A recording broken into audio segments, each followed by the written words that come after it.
Let's begin with our top story tonight. It's been 2 days since 3 of 5 ex-Memphis police officers were acquitted of all state charges in the death of Tyre Nichols.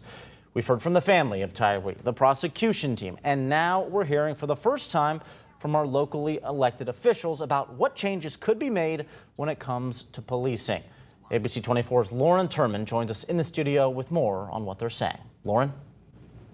We've been hearing from many Memphis residents, Kevin, who were all shocked by the acquittal of those ex-officers. But days after that verdict was read, it begs the question of what's next for this community, especially from a political standpoint. I spoke with a national civil rights advocate and state representatives to find out.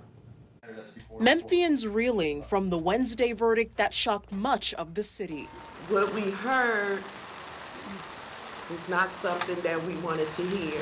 Now, just days later, community advocates are trying to figure out how they can move forward. Following extensive calls for police reform and legislative change, we visited Mississippi Boulevard Christian Church to speak with Pastor J. Lawrence Turner.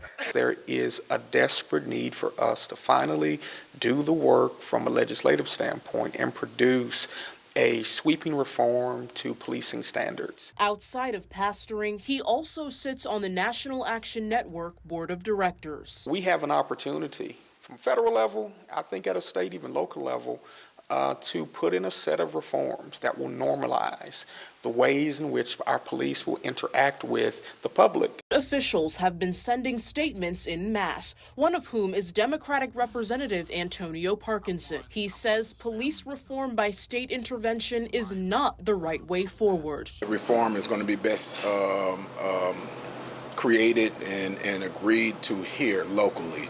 Right, because there's never a good outcome when the state is involved for the most part. Representative Justin J. Pearson takes a different stance. But I do believe that there is more progressive legislation that we can at least advocate for to improve policing in Memphis and across the state. And so we need stricter laws that help to prevent bad police from being able to continue to police people. Though they acknowledge these efforts could be difficult with a Republican legislative supermajority, in the end, they all have the same message. What's going to be vitally important is that we have conversations in truth, right? The truth of the matter is, this situation with Tyre Nichols happened. It shouldn't have happened. How do we fix it? And these leaders spoke with me earlier about working with the mayor, the police chief, and other officials in Memphis to see what could be done to build up relationships between the police and the community when the future is uncertain. In the studio, I'm Lauren Turman.